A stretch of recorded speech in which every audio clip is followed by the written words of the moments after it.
Blood seeped through Daisy Bell's cotton dress as she stumbled through the moonlit prairie, each labored breath sending shards of pain through her broken ribs. Behind her, miles back in the ramshackle cabin she'd called home for 8 miserable months, lay the man she'd married unconscious from the whiskey and the blow she'd finally found courage to deliver with the cast iron skillet. The distant howl of a coyote urged her forward even as her vision blurred and her legs threatened to give way. Freedom lay ahead, somewhere beyond the horizon, if only she could keep moving through this endless Wyoming night of 1879. Daisy had been walking for hours, her torn boots offering little protection against the rocky terrain. The cool spring air bit at her skin, and she pulled her tattered shawl tighter around her shoulders. Her husband, Vernon Adams, would wake soon, and when he did, his rage would be unlike anything she'd ever seen before.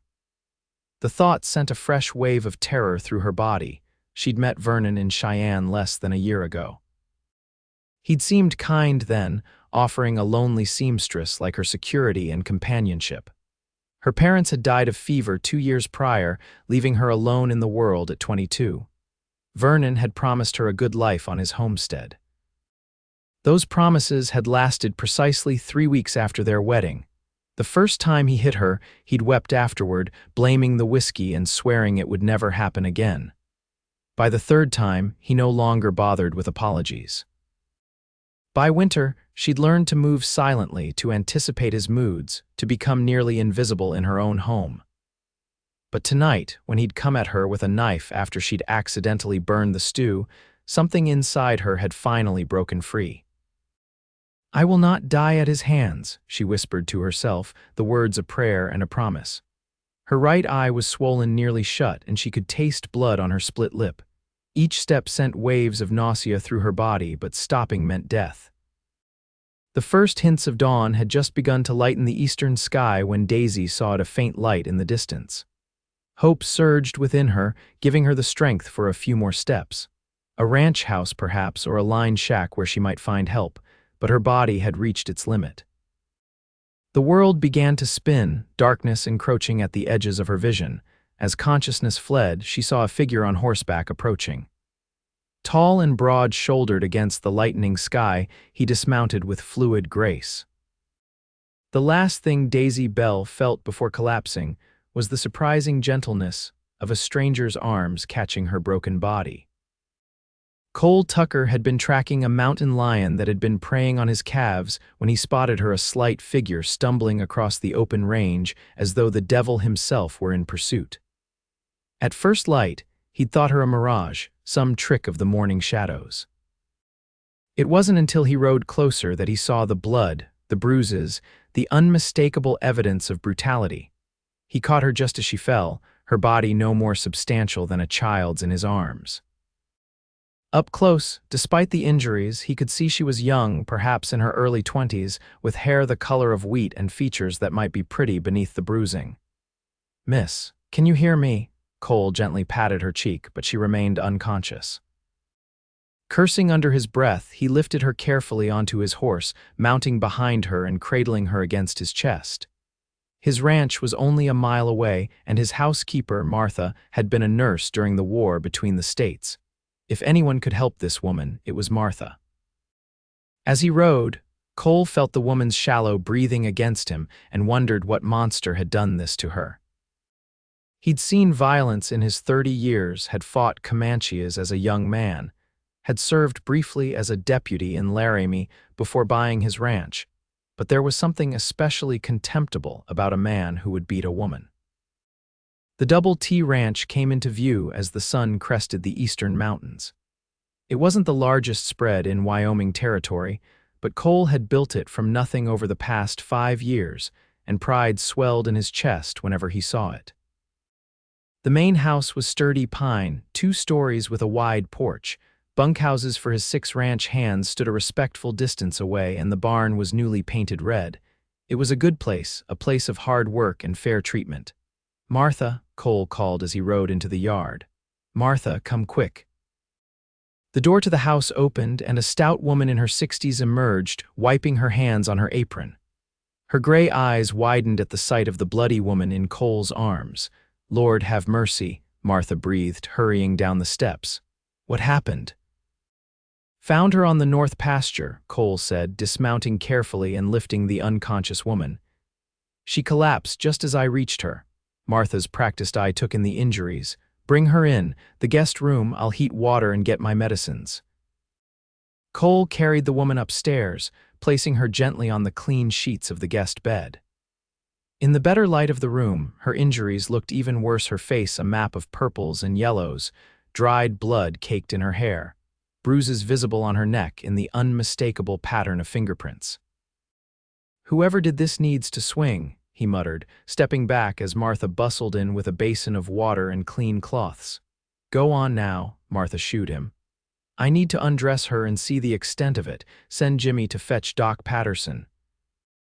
Cole nodded, taking one last look at the unconscious woman before heading downstairs. Something about her stirred protective instincts he hadn't known he possessed. There in his guest room lay a complete stranger, yet he felt responsible for her in a way that went beyond basic human decency. As he headed toward the bunkhouse to send his youngest ranch hand for the doctor, Cole Tucker made a silent vow. Whoever had hurt her would answer for it one way or another. Daisy drifted in and out of consciousness, fragments of reality interspersed with fever dreams. Sometimes she thought she was back in her parents' home in Ohio before the fever took them. Other times, she was certain Vernon had found her, his hands closing around her throat. But most often, she was aware of gentle hands tending her wounds, of cool water against her parched lips, of soft voices speaking words she couldn't quite catch. When she finally woke fully, sunlight was streaming through lace curtains she didn't recognize. For a moment, panic seized her. Where was she? Had Vernon found her? But the soft bed beneath her and the clean bandages wrapped around her ribs suggested otherwise. "There you are," came a gentle female voice. "We were beginning to worry." Daisy turned her head to see an older woman with kind eyes sitting in a chair beside the bed, knitting needles moving steadily in her hands. "Where?" Daisy began, but her voice came out as a rasp, her throat dry and painful. "Here, drink this," the woman said, setting aside her knitting and helping Daisy sip water from a glass. "You're at the Double T Ranch. Cole Tucker found you 3 days ago, collapsed on his land. I'm Martha, his housekeeper." 3 days, Daisy's heart raced. Vernon would be searching for her by now. "He'll find me," she whispered, fear making her voice tremble. Martha's eyes hardened. "No one's going to hurt you here, child. Mr. Tucker has 6 ranch hands and a shotgun that says so. Now, can you tell me your name?" Daisy Bell." She hesitated, then added, "My husband. He'll be looking for me." "Was he the one who did this to you?" Martha asked, though her tone suggested she already knew the answer. Daisy nodded, tears welling in her eyes. "Vernon Adams. We have a homestead about 15 miles east of here. I hit him with a skillet when he came at me with a knife. He might be dead." The last words came out as a terrified whisper. Martha patted her hand. "If he is, then good riddance to bad rubbish, but more likely he's just nursing a sore head and looking for you. Don't you worry about that now. You focus on healing." The door opened, and a tall man entered, removing his hat as he did so. Daisy tensed instinctively, but there was nothing threatening in his posture. He had dark hair and a neatly trimmed beard, with eyes the color of a summer sky. His face was tanned from the sun, with fine lines at the corners of his eyes that suggested he smiled often. "You're awake," he said, his voice deep but gentle. "That's good. I'm Cole Tucker. This is my ranch." "She says her name is Daisy Bell," Martha informed him.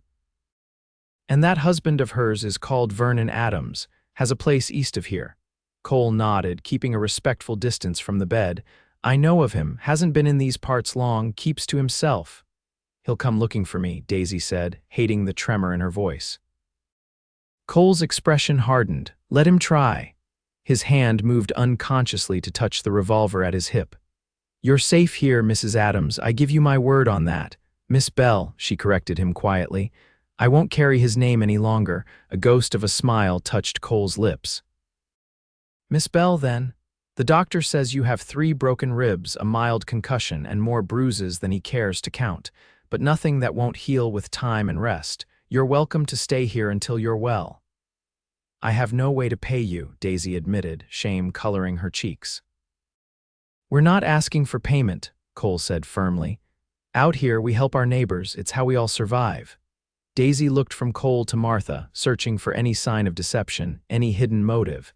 She found none, just straightforward compassion that brought fresh tears to her eyes. Thank you, she whispered. I don't know what else to say.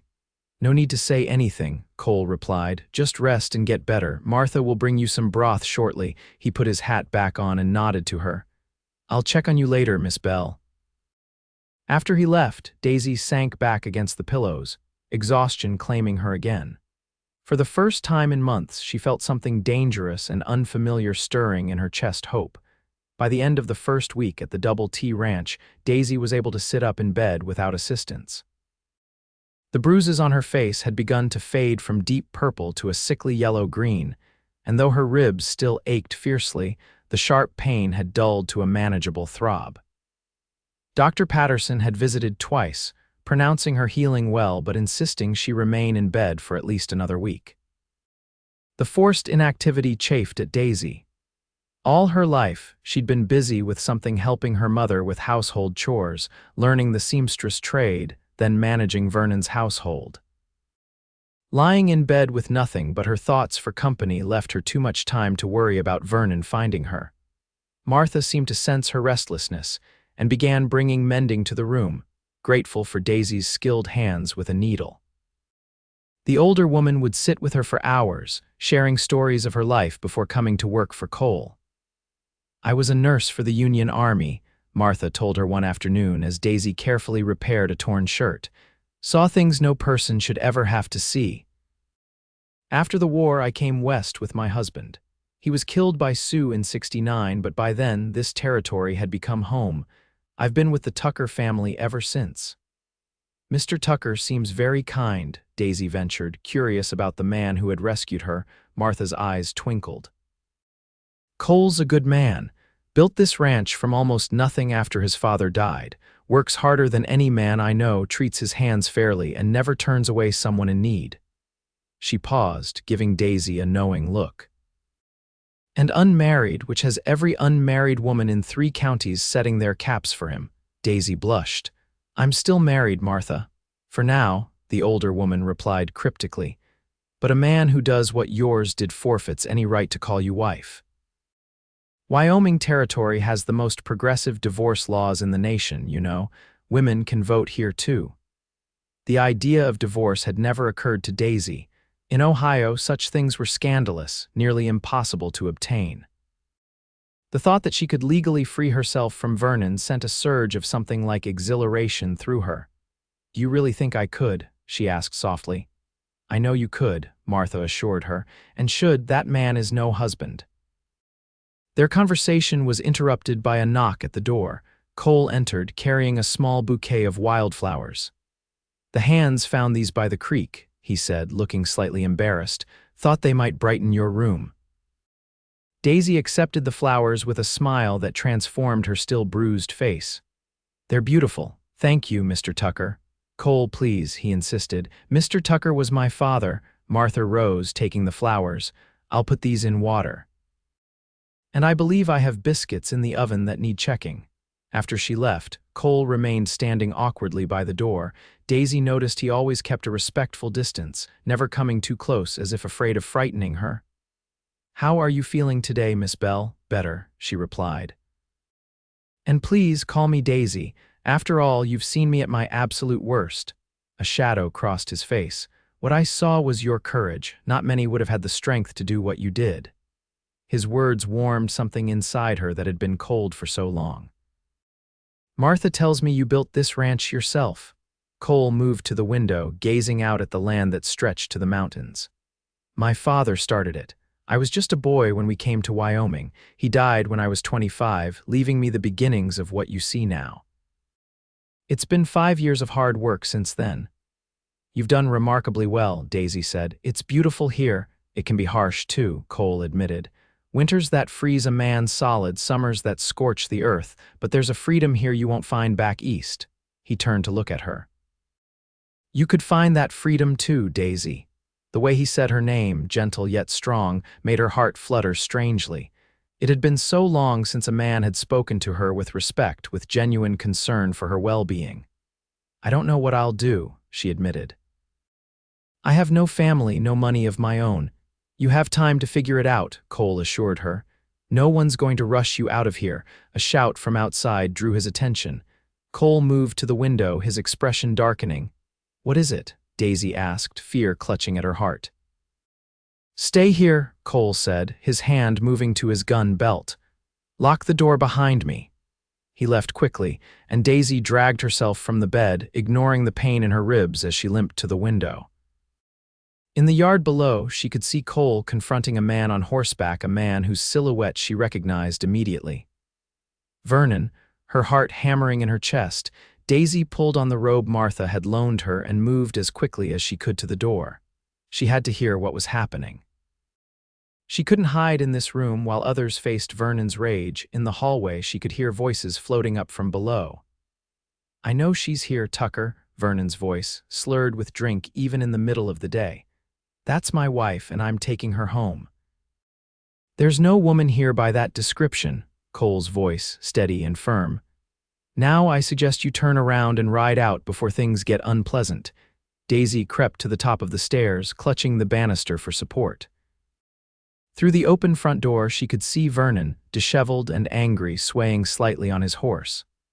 Cole stood on the porch, his stance relaxed but alert, one hand resting near his holstered revolver. Behind him, two ranch hands waited, rifles at the ready.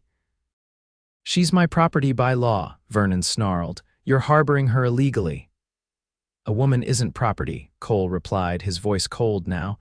"And if you laid a hand on her the way I think you did, you're lucky I don't shoot you where you sit." Vernon's face contorted with rage. "You threatening me, Tucker?" "Not threatening. Promising." Cole took a step forward. "Now get off my land. If I see you here again, I won't be so charitable." For a moment, Daisy thought Vernon would reach for his gun, her breath caught in her throat. But something in Cole's steady gaze must have warned him against it. With a stream of curses, Vernon yanked his horse around. "This ain't over," he shouted. "I'll be back with the sheriff, you do that," Cole called after him. "Sheriff Davis is a good friend of mine. I'm sure he'd be interested to hear about a man who beats his wife until she's half dead." Vernon spurred his horse viciously, galloping away from the ranch. Only when he was a distant figure on the horizon did Cole relax his stance. He turned to go back inside and spotted Daisy at the top of the stairs. "You should be in bed," he said, but there was no anger in his voice. "I heard him," she replied, her legs suddenly weak. "He'll be back." Cole climbed the stairs to her, offering his arm for support. "Not if he has any sense." "But if he does, we'll be ready." Daisy looked into his eyes and saw the truth there. This man, almost a stranger, was willing to stand between her and harm. "Why are you doing all this for me?" Cole seemed surprised by the question. "Because it's right. No one deserves what happened to you, Daisy." As he helped her back to her room, Daisy realized something had shifted inside her. For so long, fear had been her constant companion. But here in this house with this man, she felt the first stirrings of something she'd almost forgotten: safety. Vernon did return 3 days later, but not alone. Daisy was sitting on the porch with Martha, enjoying the spring sunshine and the view of the distant mountains, when they saw the dust of approaching riders. Cole, who had been working with a young horse in the corral, immediately came to stand protectively on the porch steps. "Get inside, both of you," he said quietly. "Martha, the shotgun is behind the kitchen door." "I'm staying," Daisy said firmly, though her heart was racing. "I won't hide from him anymore." Cole gave her a long look, then nodded. "Stay behind me." 3 riders approached Vernon, a man wearing a sheriff's badge and another man in a dark suit whom Daisy didn't recognize. They reined in their horses in the yard, and the sheriff, a weathered man in his 50s, touched the brim of his hat. "Cole," he greeted. "Got a situation here I need to sort out." "Sheriff Davis," Cole replied evenly. "What brings you to the Double T? This man," the sheriff jerked a thumb toward Vernon, "claims you've got his wife, says she attacked him and ran off." Cole's expression remained impassive. "And who's your other friend?" The man in the suit stepped forward. Judge William Harrison, Mr. Tucker, I have a legal obligation to return Mrs. Adams to her husband's custody. Daisy felt a cold wave of fear wash over her. She'd heard of Judge Harrison known to be strict and traditional in his views. Cole crossed his arms. Before we go any further, I think you should see what that man did to Miss Bell before she fled for her life. He stepped aside, revealing Daisy. Though much of the bruising had faded, her face still bore the unmistakable marks of violence. The sheriff's expression darkened as he took in her appearance. "Madam," he said, removing his hat, "would you care to tell me what happened?" Vernon interrupted before she could speak. "She's been filling their heads with lies, Sheriff. She attacked me in my sleep." "Be quiet," the sheriff snapped. "I'm asking the lady." Daisy stood straighter, summoning all her courage. "My name is Daisy Bell. That man," she pointed at Vernon, "has beaten me regularly for months. 3 weeks ago, he came at me with a knife when I burned our supper. I defended myself with a skillet and ran. Mr. Tucker found me unconscious on his land the next morning." The judge frowned. "Mrs. Adams, these are serious accusations." "They're true," Martha interjected. "I helped tend her wounds. 3 broken ribs, concussion, bruises everywhere. Dr. Patterson can confirm it." Sheriff Davis dismounted, approaching the porch. "Miss Bell, would you be willing to swear to this before a court?" "Yes," Daisy said without hesitation. "And I wish to file for divorce immediately." Vernon's face contorted with rage. "You ungrateful whore, after everything I've done for you." His hand moved to his gun, but Sheriff Davis was faster, drawing his revolver and aiming it at Vernon's chest. "Touch that gun and it'll be the last thing you do, Adams." The judge looked troubled. "Wyoming law does permit divorce in cases of cruelty, but there's no but." "Judge," Cole interrupted, "you've seen her injuries, you've heard her testimony. And I'll testify that when I found her, she was nearly dead from what that animal did to her." Vernon spat on the ground. "She's my wife. The law says a lot of things," the sheriff cut in, "including that assaulting your wife is a crime." "Vernon Adams, you're under arrest for assault and attempted murder." The judge cleared his throat. "Sheriff, I'm not sure we have enough evidence for attempted murder." "She says he came at her with a knife," the sheriff replied. "That's good enough for me to hold him until a proper investigation can be conducted." He turned to Daisy. "Miss Bell, I'll need you to come to town tomorrow to make a formal statement." Vernon lunged forward suddenly, reaching for Daisy. "You're not taking her side, she's mine."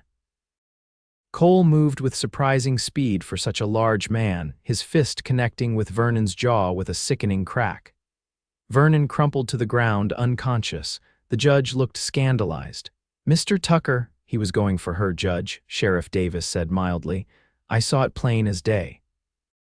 Mr. Tucker was merely protecting a lady in his care." Cole shook out his hand, looking down at Vernon with disgust. "Get him off my property, Sheriff." The sheriff nodded, producing a pair of handcuffs. "Judge, I'll need your help getting him on his horse. And Cole, I'll expect you in town tomorrow as well. We'll need to sort this all out properly." As they dragged Vernon's unconscious form to his horse, Daisy found herself trembling uncontrollably. Cole noticed immediately, guiding her to a chair on the porch. "It's over," he said gently. "He can't hurt you now, is it?" she whispered. "What if the judge sides with him? What if they let him go?" "They won't," Cole assured her.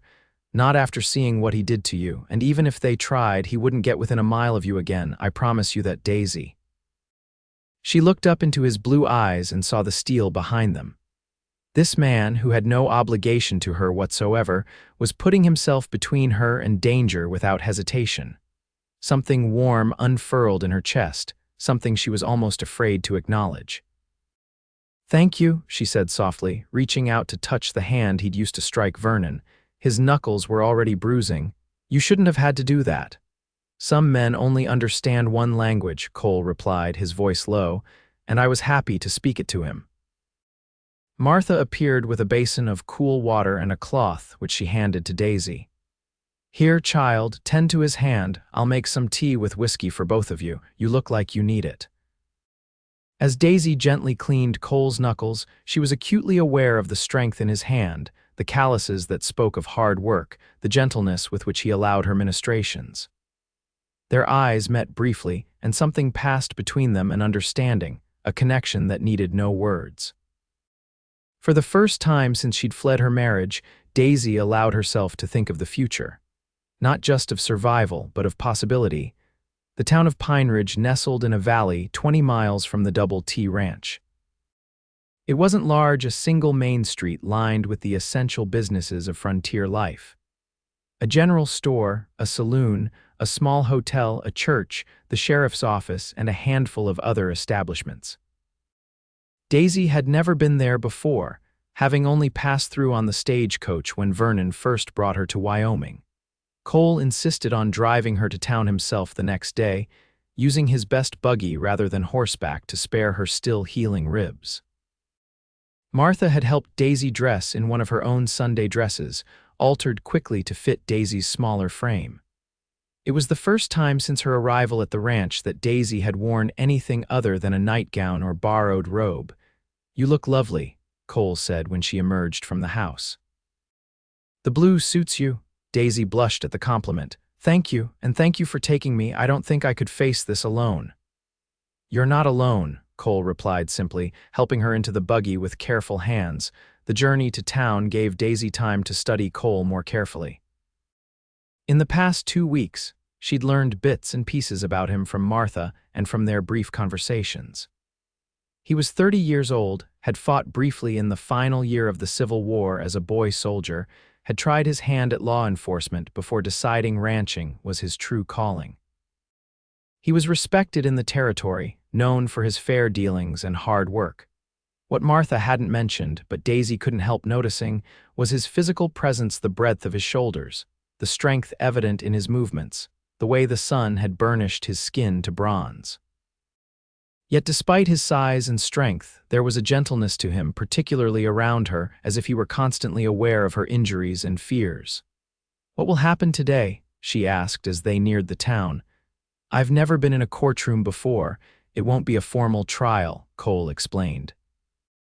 "Just a hearing before Judge Harrison. You'll give your statement, I'll give mine, and the doctor will testify about your injuries.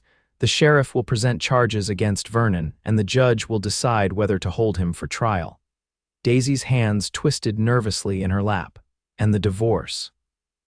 "That's a separate matter, but we can file the papers today. Wyoming Territory has the most progressive divorce laws in the country. Cruelty is absolutely grounds, especially with witnesses and evidence." "Will I have to see him?" The thought of facing Vernon again made her stomach clench with fear. Cole's jaw tightened. "Yes, but he'll be in custody. He won't be able to touch you or even speak to you without the judge's permission, and I'll be right beside you the whole time." His reassurance helped calm her racing heart. "Thank you for everything. I don't know how I'll ever repay your kindness." "There's nothing to repay," Cole said firmly. "Any decent person would have done the same." "No," Daisy shook her head. "They wouldn't have. Most would have looked the other way." "Called it a private matter between husband and wife." Cole's expression darkened. "That's not the kind of man I was raised to be." They reached Pine Ridge just before noon. The small town was busier than Daisy expected, with wagons parked along the street and people going about their business. Several heads turned as Cole helped her down from the buggy, and she felt the weight of curious stares. "Word travels fast in small towns," Cole murmured, offering his arm for support. "Just hold your head high. You have nothing to be ashamed of." The sheriff's office was attached to the town's small jailhouse. Inside, Sheriff Davis was waiting for them, along with a thin man with spectacles whom he introduced as Mr. Finch, the county clerk who would record her testimony. "Judge Harrison will be here at 1 o'clock, the sheriff explained. "In the meantime, Miss Bell, I need to take your formal statement." For the next hour, Daisy recounted the nightmare of her marriage, the first blow struck less than a month after their wedding, the escalating violence. The isolation on the remote homestead, miles from any neighbor who might have heard her screams. The final night when Vernon had come at her with a knife, and how she'd struck him with the skillet in desperation. Mr. Finch's pen scratched steadily as she spoke, recording every terrible detail. Cole remained beside her, his face grim but supportive. When she faltered, describing a particularly brutal beating that had left her unconscious for hours, his hand covered hers briefly, lending her strength to continue. When she finished, the sheriff nodded solemnly. "Thank you, Miss Bell. I know that wasn't easy, but your testimony is crucial." "Where is he?" Cole asked, a muscle working in his jaw. "In the cell," Sheriff Davis replied, sobered up and mighty unhappy about it. A knock at the door announced Dr. Patterson's arrival. The elderly physician greeted Daisy kindly, before confirming to the sheriff that her injuries were consistent with severe beating over an extended period. The most recent injuries include 3 broken ribs, concussion, multiple contusions, and evidence of previous fractures that healed without proper medical attention, the doctor stated. "In my professional opinion, had she not escaped, the next beating might well have killed her." By 1 o'clock, a small crowd had gathered outside the sheriff's office, drawn by the rumors of what was happening. Judge Harrison arrived precisely on time, his expression severe as he took his place behind the sheriff's desk, which would serve as an impromptu bench. Vernon was brought in, hands shackled before him. Daisy involuntarily shrank back at the sight of him, and Cole moved protectively closer to her side, Vernon's eyes, bloodshot and hateful, fixed on her. "You'll regret this," he hissed before the sheriff shoved him roughly into a chair. "That's enough," Judge Harrison snapped. "Mr. Adams, one more word out of turn and I'll hold you in contempt." The hearing proceeded with formal charges being read. Vernon pleaded not guilty, claiming Daisy had attacked him without provocation, and that his discipline of her had been within his rights as a husband. When it was Daisy's turn to speak, she rose on shaking legs but spoke in a clear voice that grew stronger with each word. She described the abuse in unflinching detail, then removed her shawl to show the judge the still healing bruises on her arms.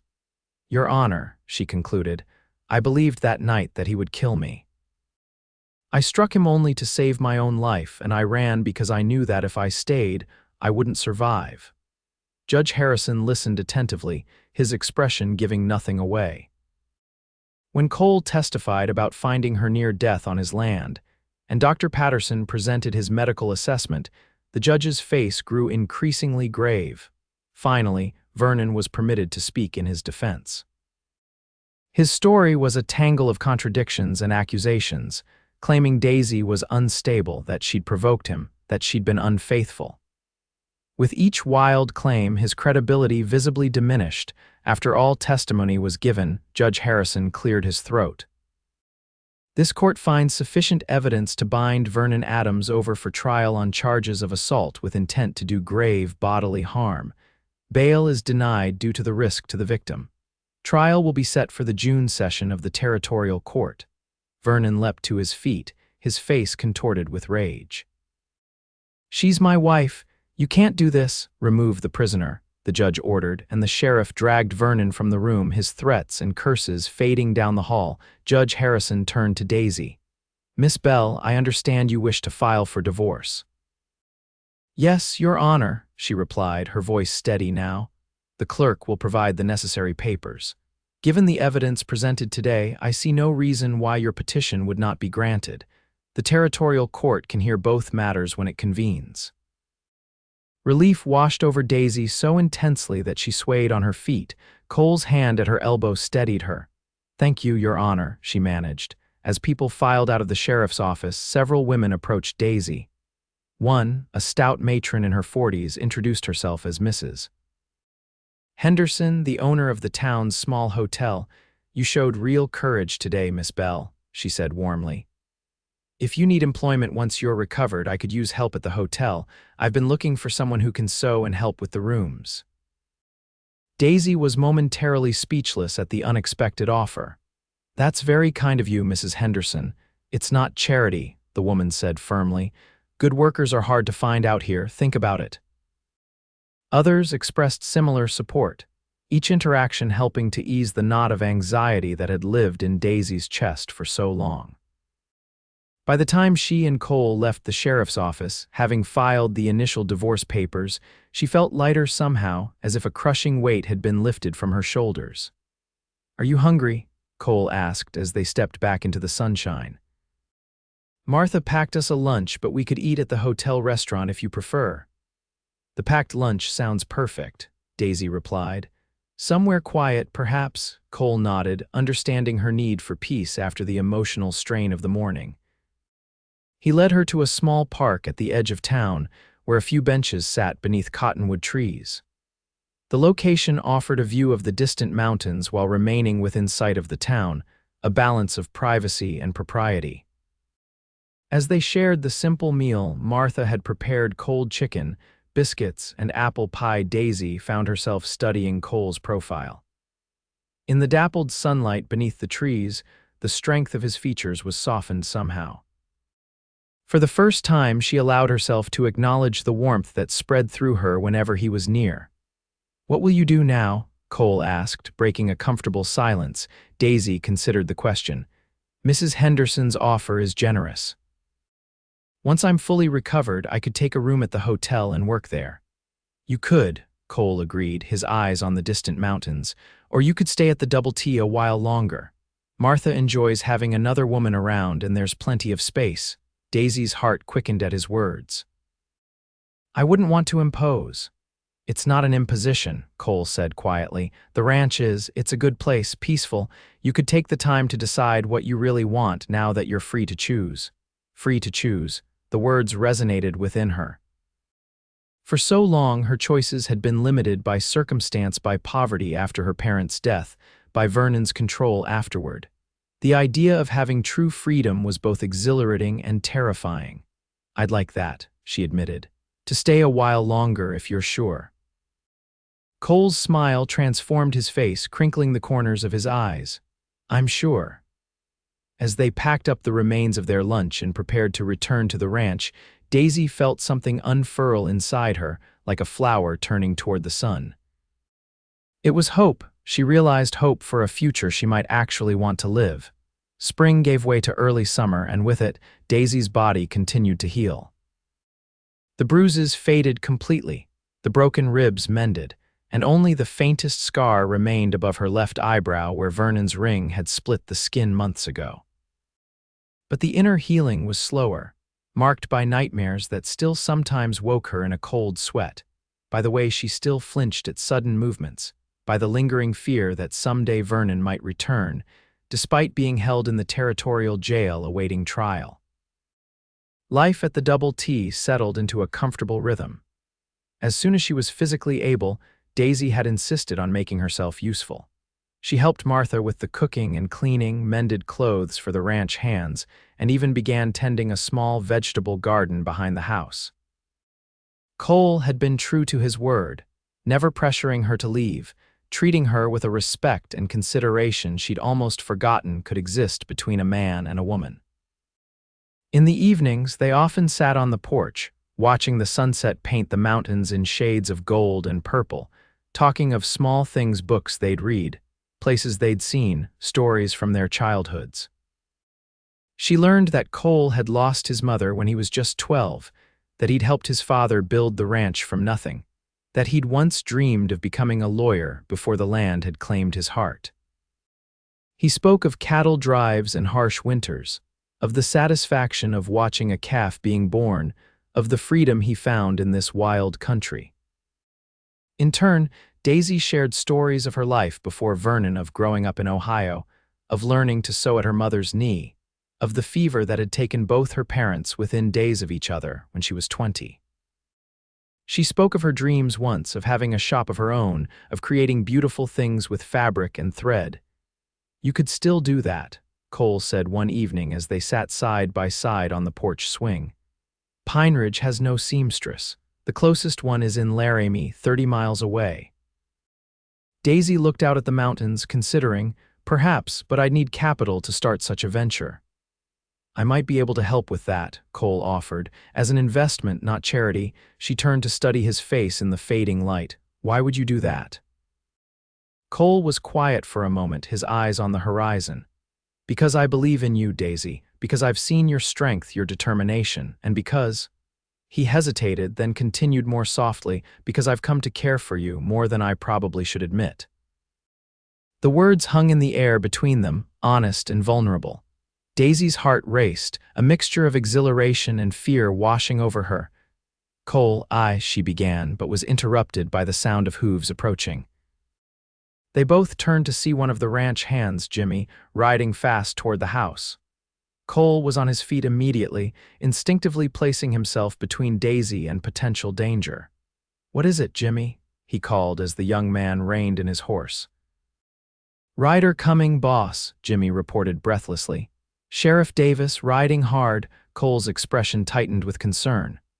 "Stay here," he told Daisy, then strode to meet the sheriff as he came into view. Daisy watched from the porch, a knot of dread forming in her stomach. Sheriff Davis would not be riding out to the ranch so urgently unless something was wrong. Very wrong. The men spoke for several minutes, their voices too low for her to hear. When Cole finally returned to the porch, his face was grim. "What is it?" she asked, rising to her feet. "Is it Vernon?" Cole nodded. He escaped during a prisoner transfer, overpowered a deputy and stole his horse. Sheriff's organizing a search party, but he hesitated. "But what?" Daisy pressed, fear creeping up her spine. "The deputy who was escorting him said Vernon was ranting about making you pay. The sheriff thinks he might be headed this way." The blood drained from Daisy's face. Her knees weakened, and she sank back onto the porch swing. "He's coming for me." "He won't get near you," Cole said fiercely, kneeling before her and taking her trembling hands in his. "I've sent Jimmy to alert the other hands. We'll post watches. No one will reach this house without us knowing." Daisy looked into his eyes, seeing the determination there. "I should leave.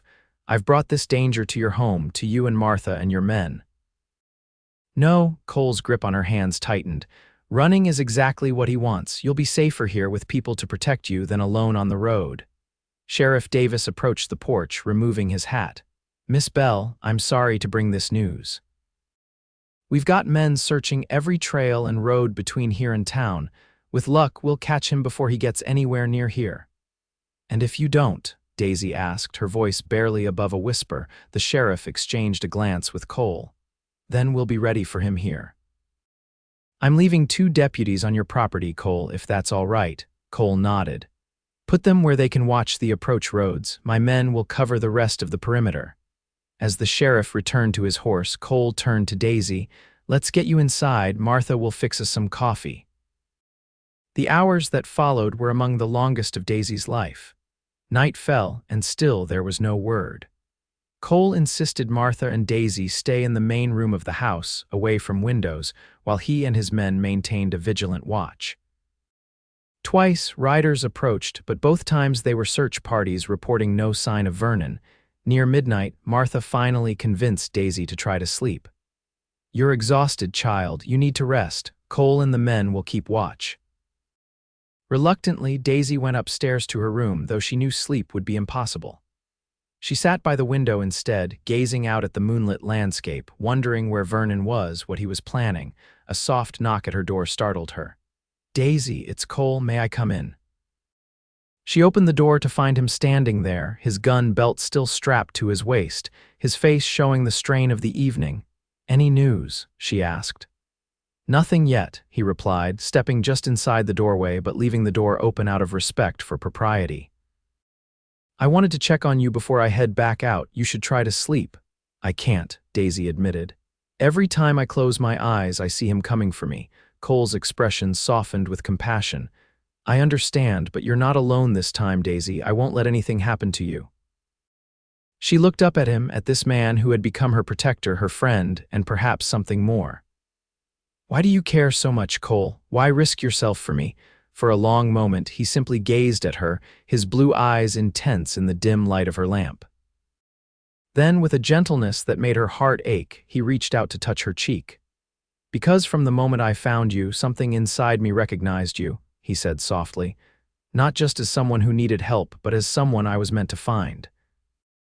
"I know that sounds foolish." "No," she interrupted, covering his hand with hers. "It doesn't sound foolish at all." The tension between them shifted, deepened. Cole took a step closer, and Daisy felt herself drawn to him as if by some invisible force. When his lips met hers, the kiss was gentle, questioning, giving her every opportunity to pull away. Instead, she leaned into it, her hands coming to rest against his chest, feeling the strong, steady beat of his heart. When they finally parted, Cole rested his forehead against hers. "I should go." "The men are waiting." "I know," she whispered, reluctant to break the connection between them. "We'll talk more when this is over," he promised, brushing a strand of hair from her face. "When you're truly safe." After he left, Daisy touched her fingers to her lips, still feeling the warmth of his kiss. For the first time in longer than she could remember, she felt something beyond fear or simple gratitude. She felt desire, and a fragile, newborn hope for a future she'd stopped believing could exist. Outside her window, the Wyoming night stretched vast and silent under the stars. Somewhere in that darkness, Vernon was coming for her. But this time, she was not alone. This time, she had someone worth fighting for. The ranch was eerily quiet the next morning. Daisy had finally fallen into a fitful sleep just before dawn, only to wake with a start when the first rays of sunlight filtered through her window. Dressing quickly, she made her way downstairs to find Martha in the kitchen, her usually cheerful face drawn with worry. "Any word?" Daisy asked, accepting the cup of coffee Martha handed her. "Nothing yet," the older woman replied. "Cole and most of the men have been out all night. 2 of the hands are still watching the house." Daisy moved to the window, scanning the landscape. The beauty of the morning dew sparkling on the grass, mountains glowing pink and gold in the early light, seemed at odds with the dread that had settled in her stomach. "He's out there somewhere. And we're in here," Martha said firmly. "Safe behind these walls with men who know how to use their guns." She placed a plate of eggs and bacon on the table. "Now eat. Starving yourself won't help matters." Daisy managed a few bites, though the food tasted like ashes in her mouth. Her mind kept returning to the kiss she'd shared with Cole, to the tenderness in his eyes, to the possibility of happiness that had seemed so real in that moment. Would Vernon steal that from her too? The sound of hooves in the yard brought both women to the window. Cole dismounted from his horse, his face grim with fatigue. One of the deputies from town was with him.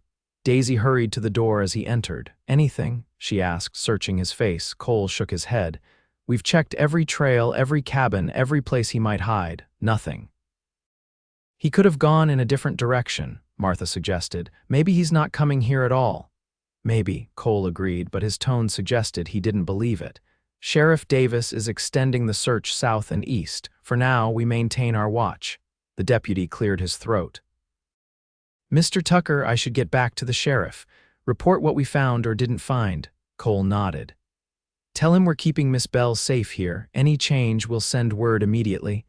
After the deputy left, Cole accepted the coffee Martha offered, drinking it in long, grateful swallows.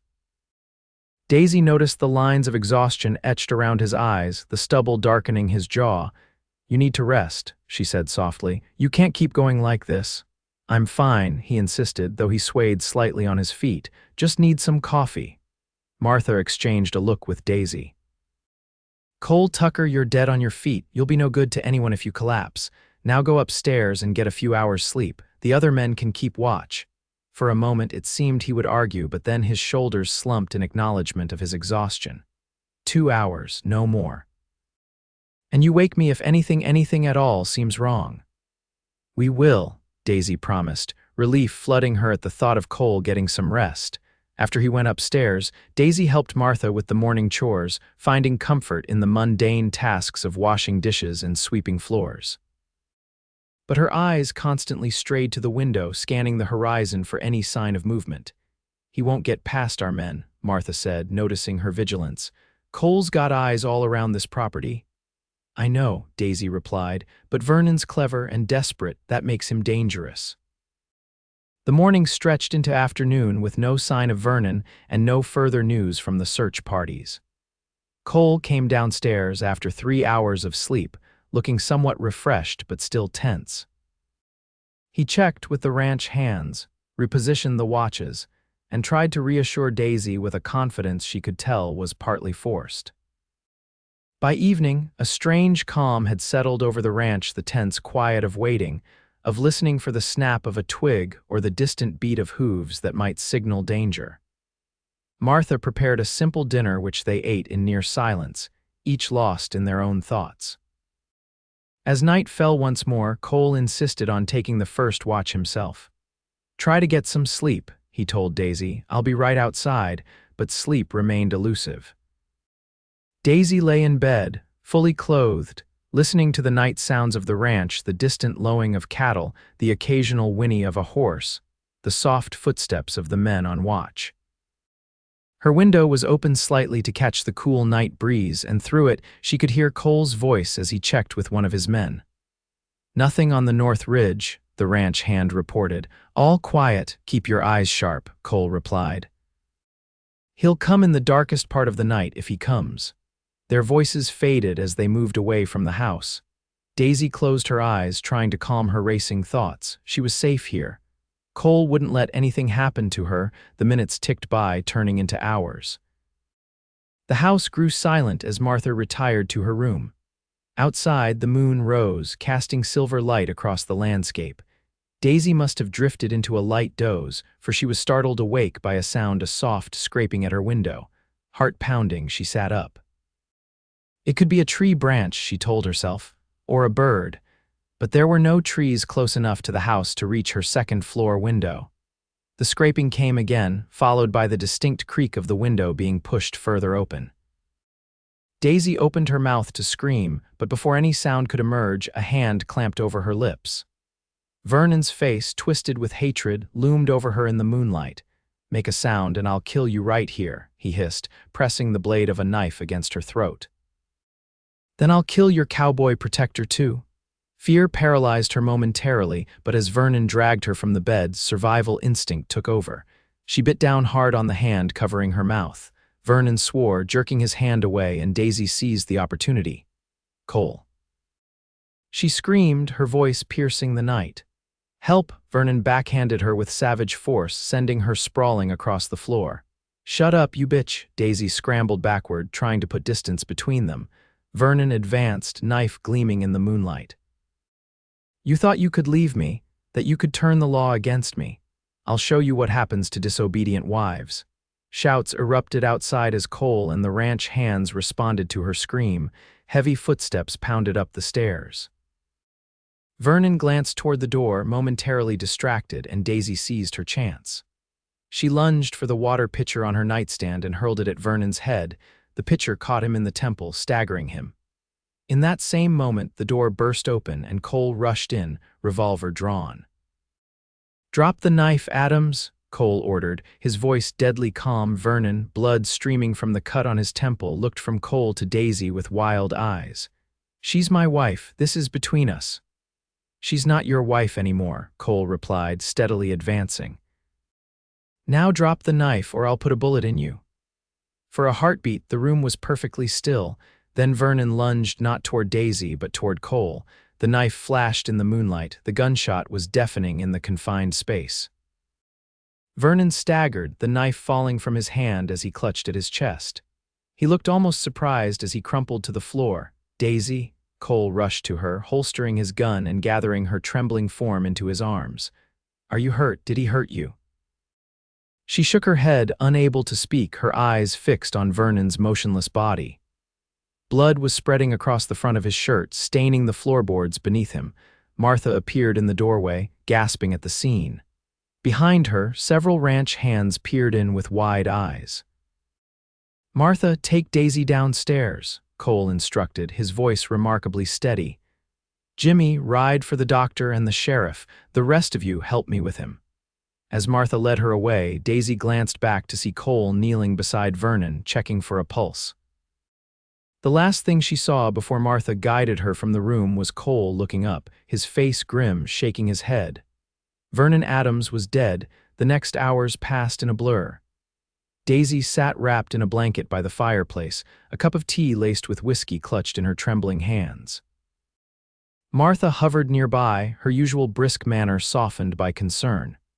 Outside, men came and went, the sheriff and his deputies, the doctor, neighboring ranchers who'd heard the gunshot and come to investigate. Cole was questioned extensively by Sheriff Davis, but it was clearly self-defense. Vernon had broken into the house with a knife, intent on harm. Cole had protected himself and Daisy. No one, not even the most stringent interpreter of the law, could fault him for that. By dawn, Vernon's body had been removed, and the sheriff and most of the onlookers had gone. Only then did Cole finally come to Daisy, kneeling before her chair with exhaustion etched in every line of his face. "Are you all right?" he asked softly. Daisy nodded, though in truth she wasn't sure what she felt. Relief, yes, and lingering fear. But also a strange, hollow feeling, as if something had ended before it could properly begin. "He can't hurt you anymore," Cole said, taking her hands in his. "It's over, Daisy, truly over." She looked into his eyes, seeing the concern there, the care. "You killed a man because of me." "I killed a man who was trying to kill us both," Cole corrected gently, "and I'd do it again to keep you safe." A tear slipped down her cheek, then another. "I never wanted anyone to die." "I know," Cole gathered her into his arms, holding her as the tears came in earnest now. "I know you didn't." She cried for many things, for the girl she had once been, for the hope she'd had when she married Vernon, for the violence that had entered her life so unexpectedly.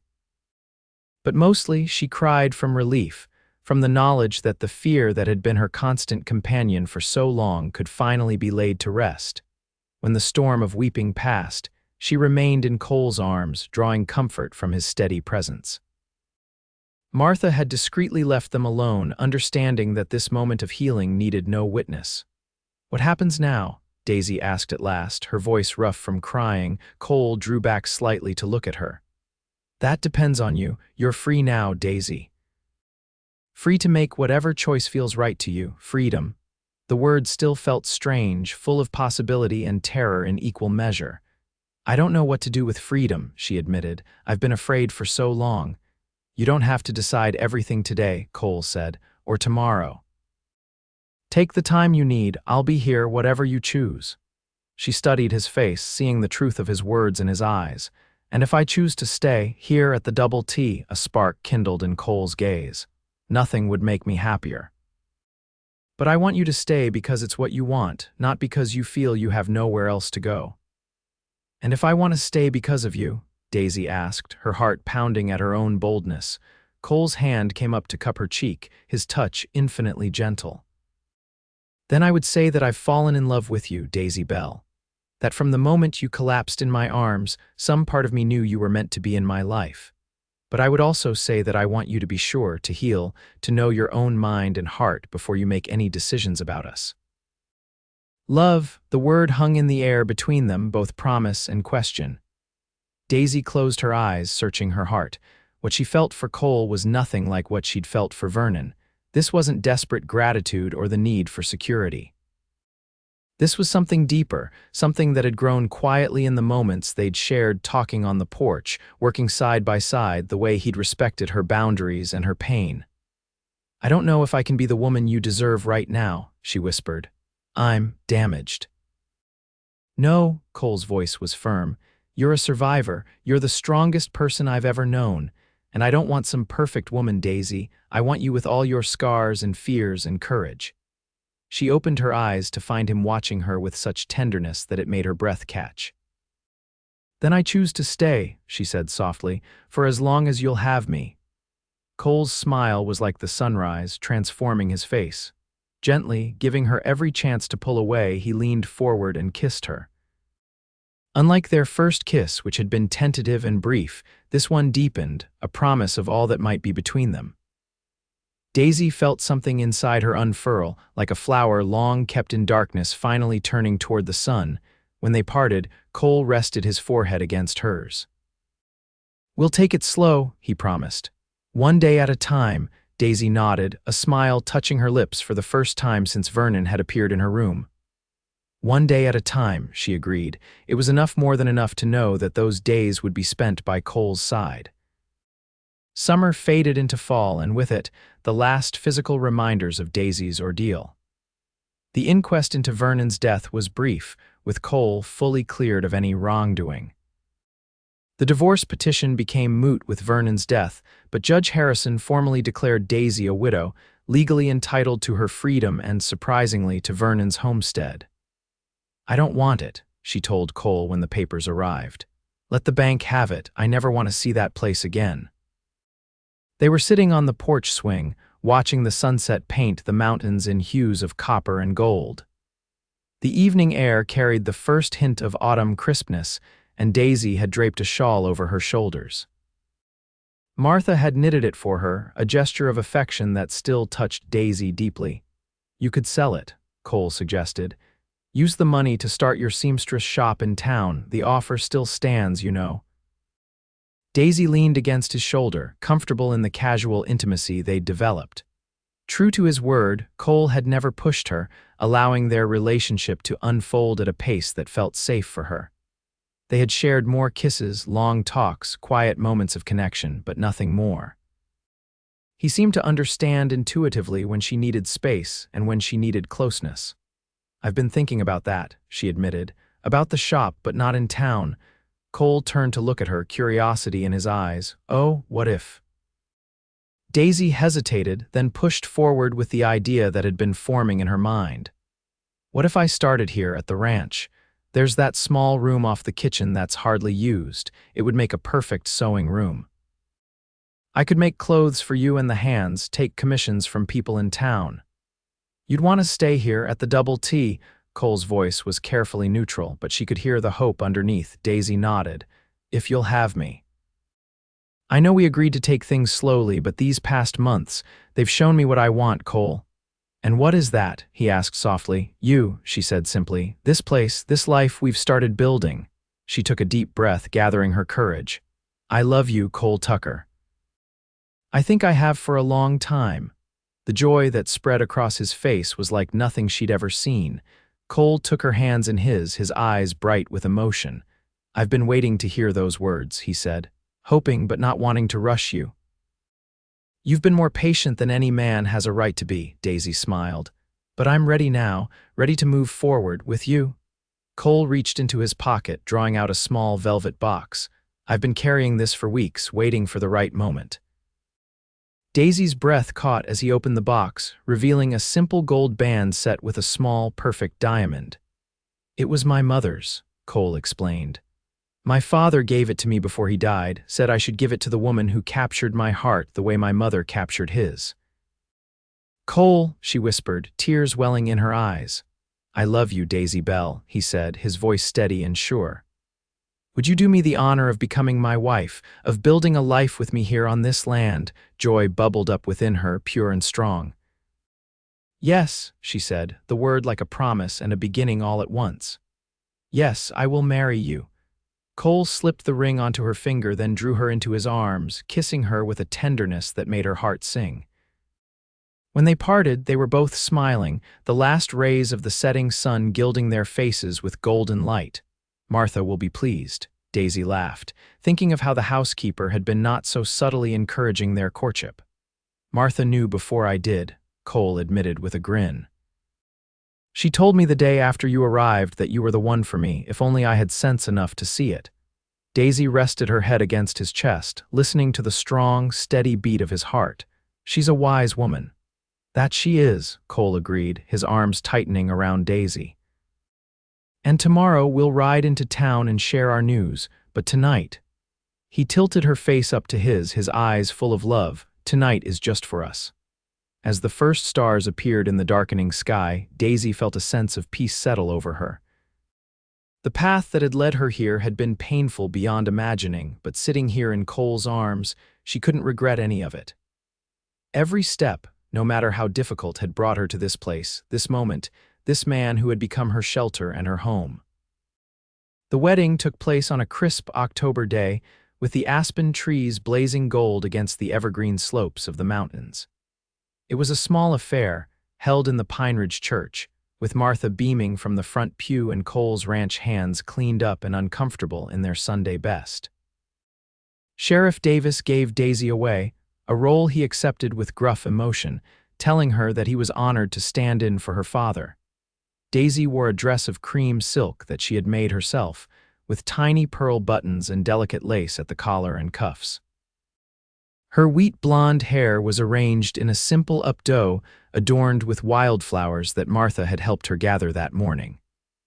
As she walked down the aisle toward Cole, she felt none of the trepidation she'd experienced at her first wedding. There was only joy and a bone-deep certainty that she was exactly where she was meant to be.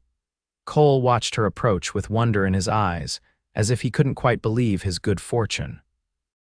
He had never been more handsome than he was in that moment, tall and strong in his best black suit, his blue eyes never leaving hers as she came to stand beside him.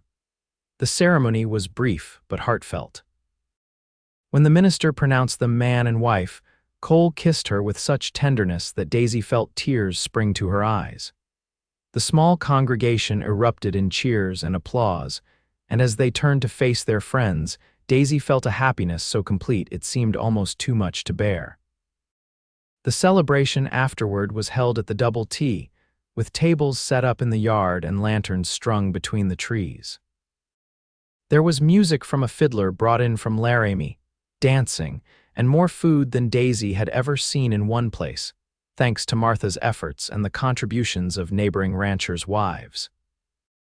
As the sun began to set, casting the mountains in shades of rose and lavender, Cole led Daisy away from the festivities to a quiet spot beneath an old cottonwood tree. "Happy, Mrs. Tucker?" he asked, his arms encircling her waist. "Happier than I ever thought possible," Daisy replied, reaching up to touch his face. "Thank you for finding me that day, for saving me in every way a person can be saved." Cole shook his head. "You saved yourself, Daisy. You found the courage to leave, to fight for your freedom. I just happened to be in the right place at the right time to catch you when you fell." "Then thank you for catching me," she said softly, "and for giving me a reason to stand up again." He kissed her then, a kiss that held all the promise of their future together. When they returned to the celebration, it was with linked hands and hearts full to bursting. The party continued well into the night, with toasts and stories and laughter. When the last guest had gone and Martha had shooed them toward the stairs with a knowing smile, Daisy felt a moment of nervousness. This night would be different from all the others they had spent beneath the same roof. Cole seemed to sense her apprehension. In their bedroom, his room, now theirs, he moved slowly, giving her time to adjust to this new intimacy. "We can wait," he said gently. "There's no rush, Daisy," but Daisy shook her head. "I don't want to wait. I want to be your wife in every way. It's been so long since anyone touched me with love." Understanding filled his eyes. "Then let me show you how a man touches the woman he cherishes above all else." With infinite patience, Cole helped her undress, his touches reverent as he guided her to the bed they would share from this night forward. When he finally joined his body with hers, Daisy felt no fear, only wonder at the rightness of their union. In his arms, she found a passion she had never known existed, a joy that erased all memory of pain. Afterward, as they lay tangled together in the moonlight filtering through the curtains, Daisy traced the contours of Cole's face with her fingertips, memorizing every plane and angle. "I love you," she whispered, the words still new and precious between them. Cole caught her hand, pressing a kiss to her palm. "And I love you, Daisy Tucker, now and always." As she drifted towards sleep, safe in her husband's embrace, Daisy reflected on the journey that had brought her here. From terror to triumph, from despair to joy, from a woman running for her life to a woman running toward it. The scars would always be part of her story, but they no longer defined her. What defined her now was love given and received, treasured and returned 100-fold. 5 years later, the sound of children's laughter floated through the open windows of the Double T Ranch house. Daisy looked up from the dress she was embroidering and smiled at the sight in the yard below. Cole was on his hands and knees in the grass, their 3-year-old son William astride his back, shrieking with delight as his father pretended to be a bucking bronco.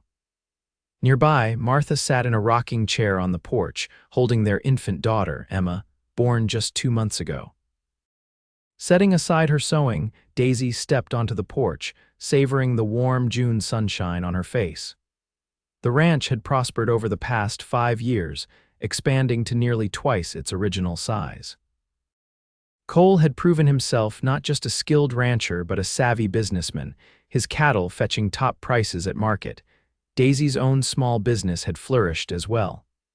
What began as a modest sewing room had grown into a thriving enterprise. Women came from as far as Cheyenne to commission her work, her reputation for exquisite craftsmanship spreading throughout the territory.